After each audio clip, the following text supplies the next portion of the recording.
What's up, guys? I'm doing a response to a video Miguel Sague posted in response to a video I made called "The Five Names of Atabey Explained." Now, his issue in his response was that he didn't agree that Guakar has an association with the other names of Atabey. Now, I've redone my graphs just to make my point more clearer and to the point, and I'm gonna try not to repeat stuff I mentioned previously from the last video. Okay, so to start, we're gonna start with note number 5 in the Antiquities of the Indians with Jose Juan Arrom, and I'm also gonna post a screenshot of the picture from that page in the video. And according to note number 5, right, Jose Juan Arrom writes in his footnotes that Las Casas wasn't enough help in regards to giving clarity regarding the text, because once again, according to Ula, right, the Divine Mother has 5 names, and according to Peter Martyr de Angahira, the Divine Mother also has 5 names. Now, Miguel Sague's argument was that Las Casas has the most clarity in regards to giving an emphasis in regards to what Ramon Pane allegedly wrote. Now, once again, no one knows what Ramon Pane wrote, because the original manuscript that Ramon Pane composed in order of Columbus is lost. So we see that Ula, Angahira, and Las Casas all took snippets from Ramon Pane, and each come with their own interpretation. So now, from the video that I posted previously, it was strictly a word comparison, okay? And another thing is that we have to take what these writers have wrote as a grain of salt, because although yes, they had a first-hand experience, such as Las Casas had a first-hand experience, but he didn't document enough overall the language spoken. Otherwise, in the present today, we will have some remnants of the language, so that way, we can make more sense of what was written down on paper. So in light of that, we're never going to be sure what was exactly documented down. So that's why the best method, in my opinion, is comparing other words to try to make sense of what our ancestors were trying to explain to the Spaniards when they first arrived. Because as I showed with Renee with the word Taino, right, there's a lot that the Spaniards didn't understood. So it shows that they didn't have a full knowledge of the language, in opposition to the French and how they recorded the Kalinago language, in opposition towards how the Dutch and the German recorded the Lacono language. Okay, so there is a major difference. Okay, like for example, right, the Spaniards use Spanish orthography to understand Taino words. So many times when you look at classic Taino words, you kind of see that they have a Spanish twist. Okay, moving on, right? So once again, the overview. Yula, he records Atabey, Yamau, Guakar, Apito, Suimako. Angahira, he records Atabera, Mamona, Wakarapita, Ieda, and Gui Masoa. Okay? Las Casas records Atabej and Guakar. Okay?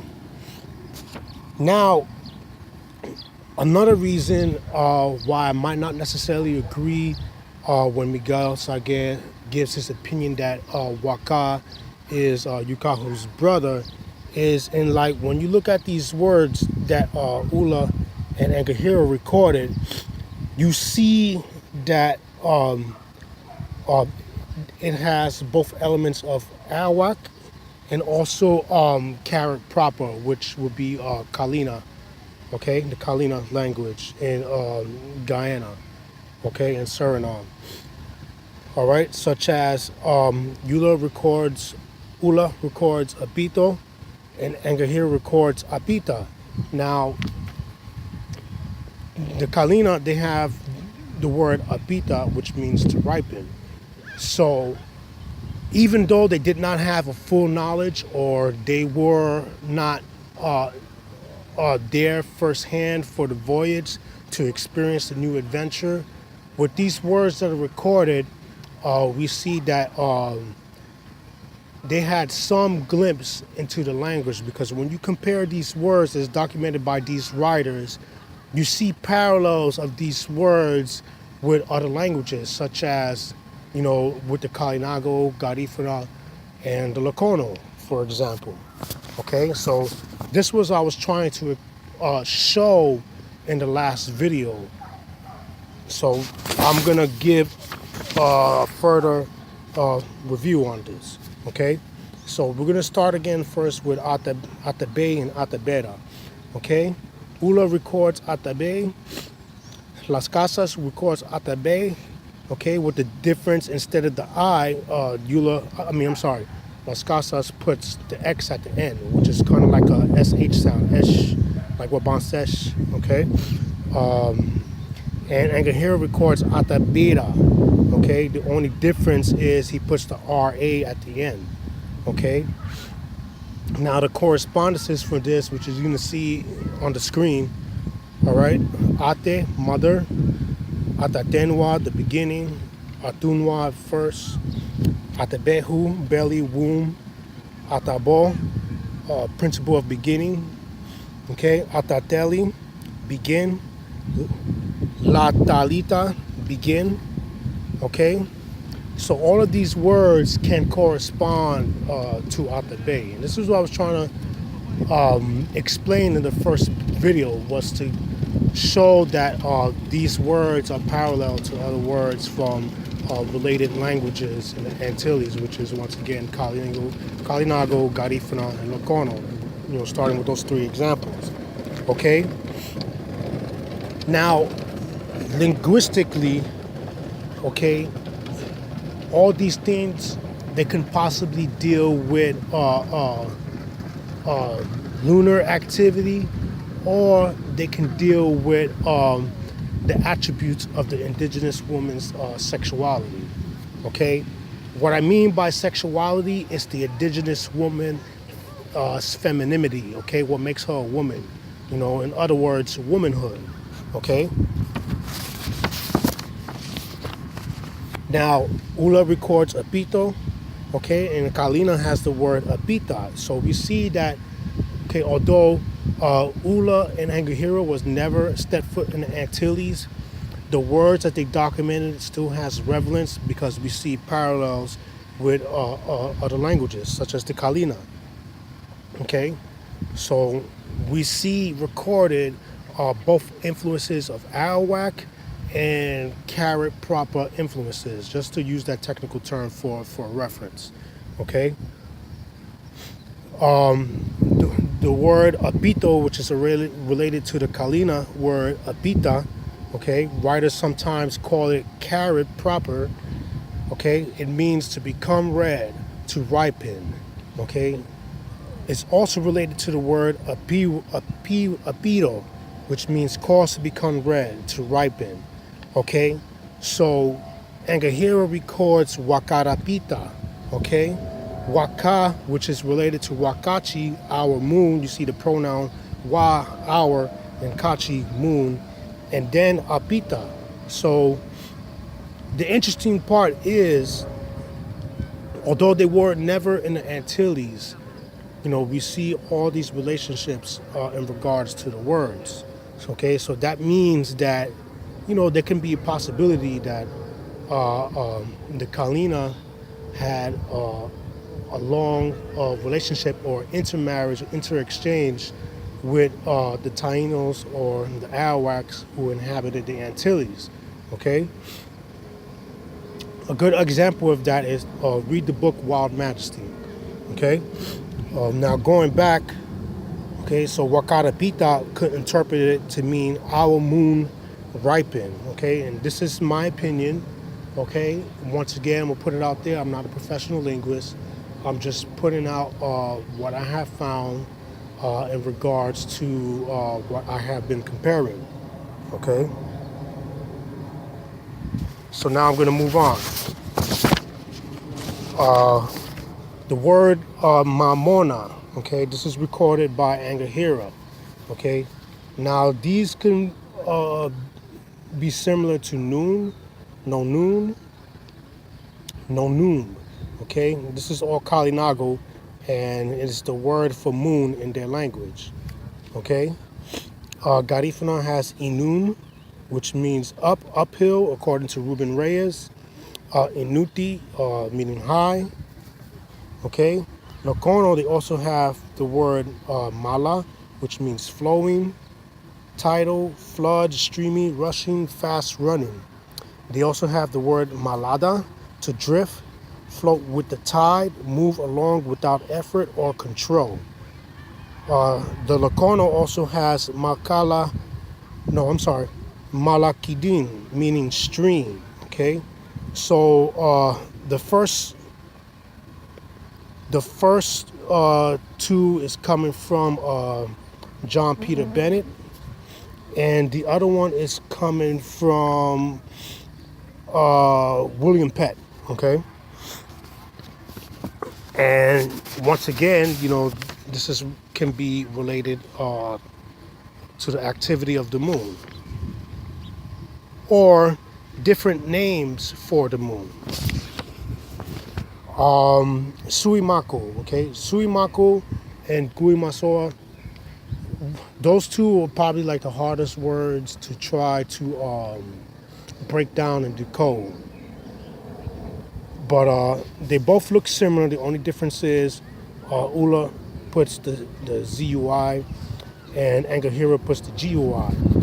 But they both look similar. For example, Suimako has the word uima, right, which in Lokono means mouth of a river. Okay. Garifuna, they have uimao, which means mouth. Okay. The word also has mako, without eye. Okay. The uima in Suimako, right, can also have the word huya in it, which means rain. Okay. It's the possibility also that the Z could have been a K also, right? Like Lokono have Kuyuha or Koyaha, meaning spirit, sign, star, or constellation, all right? Lokono has Koyo for navel. It could also have the word Ko, the negation, not, or Koa or Kwa, meaning crab, okay? And that last part was from William Peck. So Gui Masoa, right, is similar to Suimako. The only difference is the absence of the A and the N in Suimako. Okay, so the G in Gui Masoa, right, because the Z is really like an S sound, because it's like semi, right? And the word semi is really an S sound, right? The Spanish wrote it as a C, right? And it's just pretty much the same sound, semi, like the word for snake, okay? And the Latinization of it is zemi, okay? So we remember that Angahira, he wrote down what he was able to hear in Latin. Okay, so here we see again a Spanish twist towards indigenous words. Okay, so the G in Gui Masoa, right, can be a K, because in Garifuna, the K's turn into G's. Okay, it can have the word Gun in Kalina, or rainy season. the word guma, right? Like the word uima, flood or high tide. Okay, I already mentioned that they have the Lakona word uima, which means mouth of a river. Uimao, mouth in Garifuna. Huya, rain. Okay, Guyuha, Goyaha. Okay, spirit, star, constellation. Sorka, raining heavily. Could also have the word Warokuma, meaning star. Okay, so the word Suimaku and Guimasoa, those two words are probably the most interesting to me, in my opinion. So if you look at it, right, if it's possibility, if it was a K instead of a G or a Z, right, it could have been Guimako, or it could have been Guimakoa, okay? Now, once again, I put it out there. I'm not a professional linguist. I'm just giving my opinion based upon the comparisons that I have found so far, okay?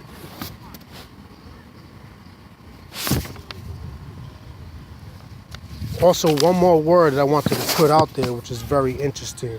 Garifuna also has the word Kumesemi, okay, which means beginning or principio, okay, and it could possibly relate it to Kui Masoa, okay.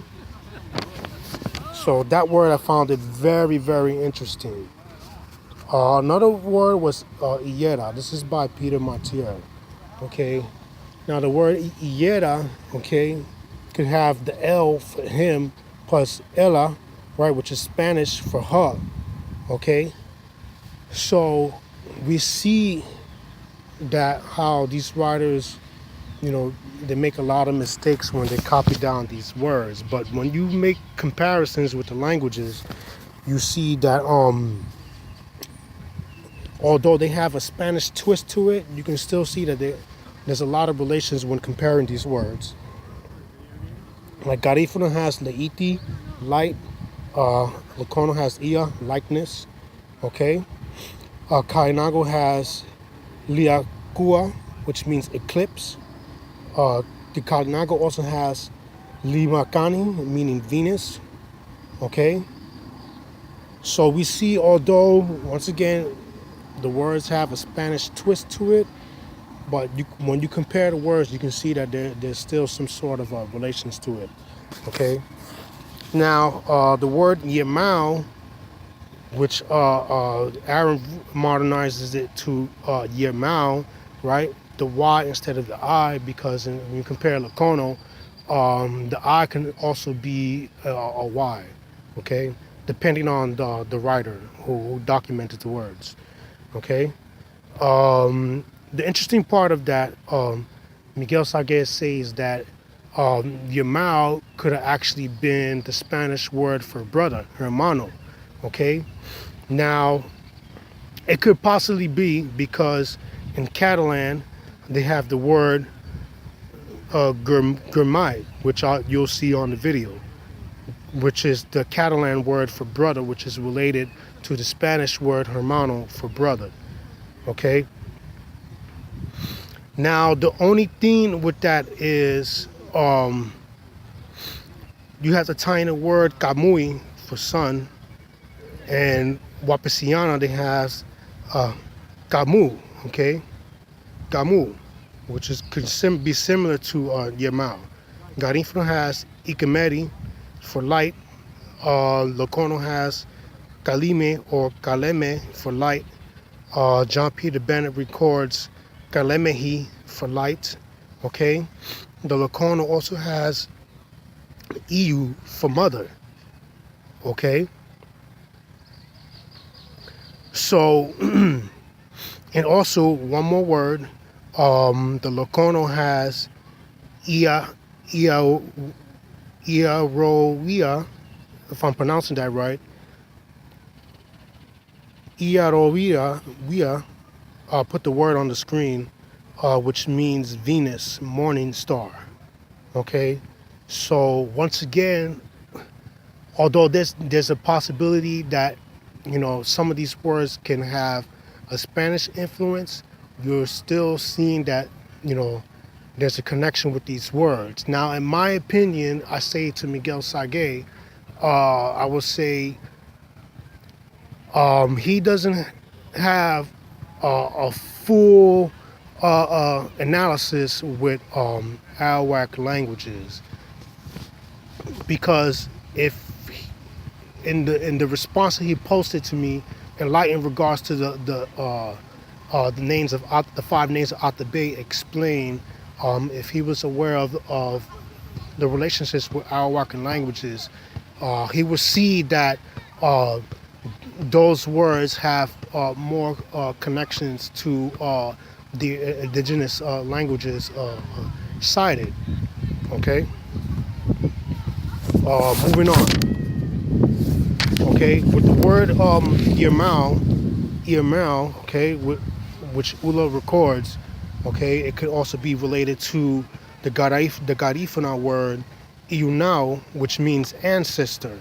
Okay, Ruben Reyes records it as great grandmother when you look at the Garifuna trilingual dictionary.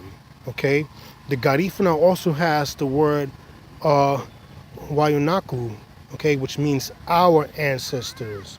Okay, and you also see that word showcased in a film that was called Wayunaku, which was a cool film that I got to see over the summer. So when you look at the word Irmao, right, it can also have relation to the guiding for the word Iunao, okay? So once again, we have to take these interpretations as a grain of salt, okay? The whole point is, if we don't have a full awareness of Arawakan languages and how Arawakan languages correspond to classic Taino words, there's a lot that we're going to miss. Okay? Now, here's one more thing I wanted to put out. Okay? This is the classic Taino word, karaya, okay, for moon. Okay? A lot of people in the Taino community say tai karaya for good night. Okay? Now, check this out, right? It can be related to the following. Lokono has Kachi ka ia ra, which means new moon, moon appears. I'm going to say that again slower, right?